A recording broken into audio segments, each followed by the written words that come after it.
Hello everyone, स्वागत है आपका अपने यूट्यूब चैनल में। दोस्तों आज हम लोग बात करने वाले हैं रेलवे एनटीपीसी 2016 एग्जाम में पूछे गए प्रश्नों की। दोस्तों ये जो क्वेश्चन मैंने लिए हैं वो एनटीपीसी 2016 के एग्जाम में पूछे गए हैं। और दोस्तों इसमें जो क्वेश्चन है, पहले दोस्तों सारे क्वेश्चन एनटीपीसी 2016 में पूछे गए हैं, ठीक है। उसके बावजूद दोस्तों ये क्वेश्चन क्या एसएससी में भी पूछे गए हैं, ठीक है। और दोस्तों ये कुछ क्वेश्चन दोस्तों और एग्जाम में भी क्वेश्चन दोस्तों क्या ये रिपीट भी हुए हैं, ठीक है। तो जो भी दोस्तों क्वेश्चन को अच्छे से देखिएगा दोस्तों, वीडियो को लास्ट तक देखिएगा, क्योंकि ये प्रश्न दोस्तों 2016 में पूछे गए हैं सारे क्वेश्चन। उसके बाद दोस्तों ये क्वेश्चन रेलवे में भी पूछे गए हैं, साथ में एसएससी में भी पूछे गए हैं, और कुछ क्वेश्चन दोस्तों क्या है रिपीट भी हुए हैं, ठीक है।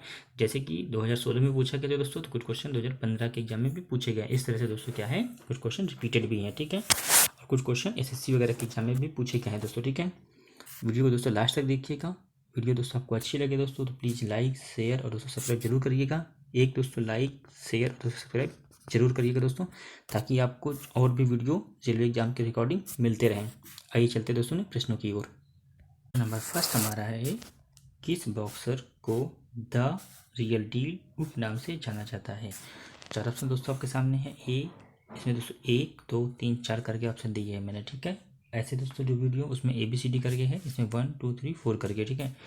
4 ऑप्शन दोस्तों आपके सामने है। पहला ऑप्शन दोस्तों है माइक टाइसन, सेकेंड आपका है मोहम्मद अली, और तीसरा दोस्तों है इवांडर होलीफील्ड, और दोस्तों ऑप्शन नंबर 4 है जो लुइस। और दोस्तों ये क्वेश्चन एनटीपीसी एग्जाम 2006 में पूछे गए दोस्तों प्रश्न, ठीक है। इसका दोस्तों राइट आंसर क्या है? इसका दोस्तों राइट आंसर है option number 3 Evander Holyfield. America के प्रसिद्ध पेशेवर बॉक्सर इवांडर होलीफील्ड को 2 उपनामों से जाना जाता है। पहला उपनाम है इनका द रियल डील और दूसरा उपनाम है द वॉरियर। वे 1984 से 2011 तक लगातार विश्व हैवीवेट मुकाबलों में भाग लेते रहे। इसका दोस्तों इवांडर होलीफील्ड का दोस्तों 2 उपनाम है। पहला कौन सा है? द रियल डील, और दूसरा क्या है? The warrior. दूसरा है दोस्तों द वॉरियर, द वॉरियर, ठीक है। ये दोस्तों कहाँ के हैं? ये अमेरिका के प्रसिद्ध पेशेवर बॉक्सर हैं, ठीक है। इनके 2 उपनाम हैं। पहला दोस्तों है द रियल और दूसरा है द वॉरियर। आइए देखते हैं question number second. Question number दोस्तों सेकेंड क्या हमारा है वो देख लेते हैं। क्वेश्चन नंबर सेकेंड है, किसी तत्व का परमाणु भार ज्ञात करने के लिए निम्नलिखित में से किसके साथ उस तत्व के परमाणु भार की तुलना की जाती है।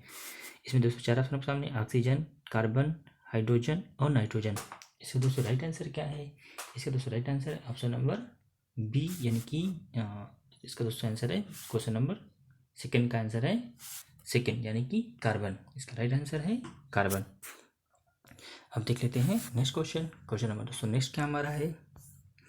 क्वेश्चन नंबर दोस्तों नेक्स्ट हमारा है, किस नदी को बंगाल का शोक के नाम से जाना जाता है। किस नदी को बंगाल के शोक के नाम से जाना जाता है, ठीक है। बंगाल का शोक दोस्तों किसे कहा जाता है हमको ये बताना है। 4 ऑप्शन आपके सामने है, ब्रह्मपुत्र, हुगली, भागीरथ और दामोदर।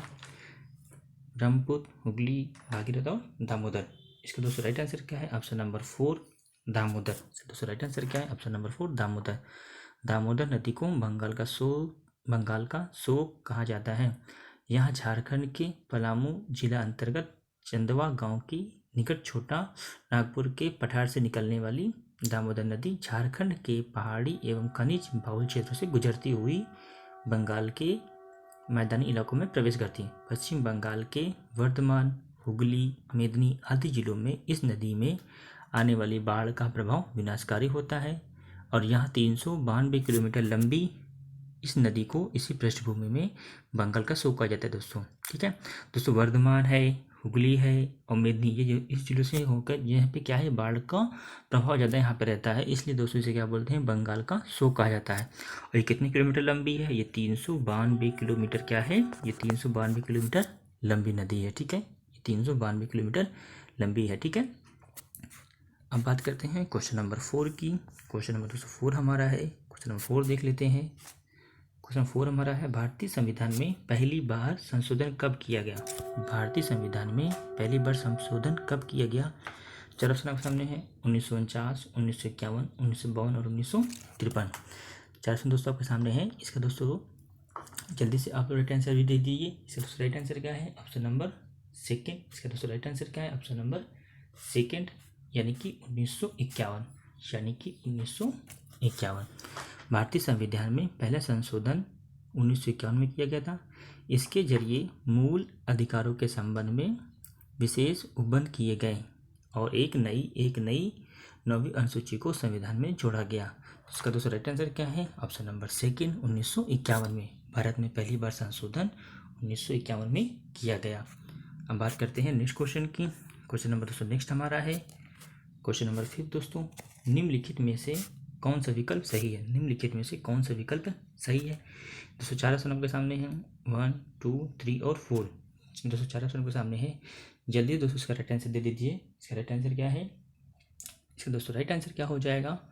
पहले दोस्तों आपको ये बताना है इसमें से कौन सा विकल्प सही है। ठीक है, इसमें से दोस्तों कौन सा विकल्प सही है। तो दोस्तों हमको नेट मिलता है दोस्तों। ठीक है, तो दोस्तों अगर हमको पता है 1 GB दोस्तों, ठीक है, तो 1 GB में दोस्तों इतने KB तो मिलते नहीं, 1 GB दोस्तों हमको MB मिलती है। दोस्तों ये भी क्या है? रॉन्ग है। थर्ड भी नहीं, यानी कि इसका क्या है? फर्स्ट नंबर क्या है? सही है, यानी कि इसका दोस्तों ऑप्शन नंबर फर्स्ट सही है, यानी कि 1 GB इक्वल टू 1024 MB। ठीक है, यानी कि शॉर्ट में बोले तो 1 GB इक्वल 1024 MB। ठीक है, ये इसका राइट आंसर है। आइए चलते हैं क्वेश्चन नंबर 6 की ओर। क्वेश्चन नंबर 6 हमारा है, क्वेश्चन नंबर 6 देख लेते हैं। क्वेश्चन नंबर 6 दोस्तों हमारा है, भारत की आज़ादी की लड़ाई के दौरान करो या मरो का नारा किसने दिया? भारत की आज़ादी की लड़ाई के दौरान करो या मरो का नारा किसने दिया? 4 ऑप्शन के सामने है, वीर सावरकर, नेताजी सुभाष चंद्र बोस, महात्मा गांधी और सुब्रमण्यम भारती। ये दोस्तों क्वेश्चन नंबर 6 दोस्तों है। और दोस्तों ये क्वेश्चन भी क्या है दोस्तों? बहुत ही इंपॉर्टेंट क्वेश्चन है। और दोस्तों जो भी क्वेश्चन दोस्तों लिए गए हैं दोस्तों, वो क्वेश्चन दोस्तों क्या है 2016 के एग्जाम में पूछे गए हैं दोस्तों क्वेश्चन। ठीक है, दोस्तों सारे के सारे क्वेश्चन दोस्तों क्या है? बहुत ही इंपॉर्टेंट क्वेश्चन है। और दोस्तों ये साथ में NTPC के अलावा दोस्तों ये NTPC में तो पूछे गए हैं दोस्तों, साथ में ये क्वेश्चन दोस्तों SSC वगैरह में भी ये क्वेश्चन पूछे गए हैं दोस्तों। ठीक है, इसका दोस्तों राइट आंसर क्या है दोस्तों? Mahatma Gandhi, option number 3, option number 3 Mahatma Gandhi. ठीक है, इसका दोस्तों राइट आंसर है महात्मा गांधी। 1942 के भारत छोड़ो आंदोलन के महात्मा गांधी जी ने करो या मरो का नारा दिया था। ठीक है, यानी कि दोस्तों 1942 में दोस्तों जो हमारा भारत छोड़ो आंदोलन हुआ था, उसमें हमारे राष्ट्रपिता महात्मा गांधी जी ने करो या मरो का नारा दिया था। आइए चलते हैं क्वेश्चन नंबर नेक्स्ट की ओर। क्वेश्चन नंबर दोस्तों नेक्स्ट हमारा है क्वेश्चन नंबर 7। क्वेश्चन नंबर 7 हमारा है, कुचिपुड़ी नृत्य शैली का प्रारंभ भारत के किस भाग से हुआ है? भारत के किस भाग से हुआ है, या दोस्तों हम बोल सकते हैं किस राज्य में हो? ठीक है, कुचिपुड़ी नृत्य का प्रारंभ भारत के किस भाग से हुआ है? 4 ऑप्शन दोस्तों आपके सामने है, तमिलनाडु, महाराष्ट्र, आंध्र प्रदेश और उड़ीसा। और दोस्तों ये क्वेश्चन क्या है दोस्तों? बहुत ही इंपॉर्टेंट है दोस्तों। इसको दोस्तों आप लोग वेरी दोस्तों इंपॉर्टेंट क्वेश्चन कर लीजिए, क्योंकि दोस्तों हमेशा अक्सर दोस्तों किसी न किसी एग्जाम में हमेशा पूछा जाता है दोस्तों। ठीक है, इसका दोस्तों राइट आंसर क्या है? इसका दोस्तों right answer option number 3 Andhra Pradesh. दोस्तों राइट आंसर है ऑप्शन नंबर 3 आंध्र प्रदेश। कुचिपुड़ी नामक ये दोस्तों शास्त्रीय नृत्य भी से बोलते। ठीक है, कुचिपुड़ी नामक शास्त्रीय नृत्य का जो उद्भव है दोस्तों, जो कहाँ प्रारंभ हुआ, वो आंध्र प्रदेश में प्रारंभ हुआ। ऐसा माना जाता है कि विजयवाड़ा से लगभग 65 किलोमीटर दूर स्थित कुचेलापुरा नामक गांव से इसका नाम पड़ा। ठीक है दोस्तों, वहाँ पे गांव था कुचेलापुरा। कौन सा नाम था दोस्तों? कुचेलापुरा। ठीक है दोस्तों, वहाँ नाम था, इसीलिए दोस्तों वहाँ पे का नाम क्या पड़ा? कुचिपुड़ी पड़ा। ठीक है, ये दोस्तों विजयवाड़ा से 65 किलोमीटर दूर था। ठीक है, विजयवाड़ा से 65 किलोमीटर दूर था। ठीक है, आइए चलते हैं नेक्स्ट क्वेश्चन की ओर। क्वेश्चन नंबर दोस्तों नेक्स्ट हमारा है क्वेश्चन नंबर आज का 8वां है ये, सम्राट अशोक किसके उत्तराधिकारी थे? सम्राट अशोक किसके उत्तराधिकारी थे? 4 ऑप्शन दोस्तों आपके सामने हैं, चंद्रगुप्त मौर्य, बिंदुसार, सुसीम और दशरथ। चंद्रगुप्त मौर्य, बिंदुसार, सुसीम और दशरथ। इसका दोस्तों राइट आंसर क्या है? Option number 2 Bindusara. दोस्तों राइट आंसर क्या है? ऑप्शन नंबर बी, यानी कि ऑप्शन नंबर 2 बिंदुसार। मौर्य वंश के द्वितीय शासक बिंदुसार के पुत्र अशोक सम्राट का ही उत्तराधिकारी था। ठीक है, इसका दोस्तों राइट आंसर क्या है? Option number 2 Bindusara. ठीक है, सम्राट अशोक किसके उत्तराधिकारी थे? बिंदुसार के थे। बिंदुसार के दोस्तों द्वितीय शासक कौन थे?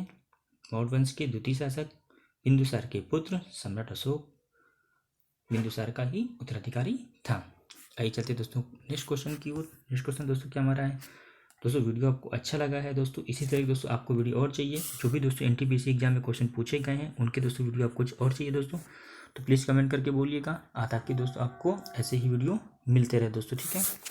ताकि दोस्तों आपको जो भी दोस्तों क्वेश्चन एनटीपीसी से है, ग्रुप डी की रिकॉर्डिंग दोस्तों जो भी क्वेश्चन दोस्तों हैं वो दोस्तों आपको क्या चैनल पे मिलते रहें, ठीक है दोस्तों। तो प्लीज़ चैनल को लाइक शेयर और दोस्तों सब्सक्राइब जरूर करिएगा। आइए चलते दोस्तों आज के लास्ट प्रश्न की ओर। क्वेश्चन नंबर 9 दोस्तों क्या हमारा है, यदि एक तरंग की आवृत्ति बढ़ती है तो इसकी तरंग दैर्ध्य पर क्या असर होता है। यदि एक तरंग की आवृत्ति बढ़ती है तो इसकी तरंग दैर्ध्य पर क्या असर पड़ता है। चार ऑप्शन के सामने है, या बढ़ जाता है, या एक समान रहता है, या घट जाता है, या दोनों के बीच कोई संबंध नहीं है। इसका दोस्तों राइट आंसर क्या है, इसका राइट आंसर है ऑप्शन नंबर 3, या घट जाता है, यहाँ घट जाता है, ठीक है। तो दोस्तों राइट आंसर क्या है, ऑप्शन नंबर 3, यहाँ घट जाता है। तो दोस्तों ये थे आज के प्रश्न। आई होप वीडियो आपको अच्छा लगा होगा। Thanks for watching.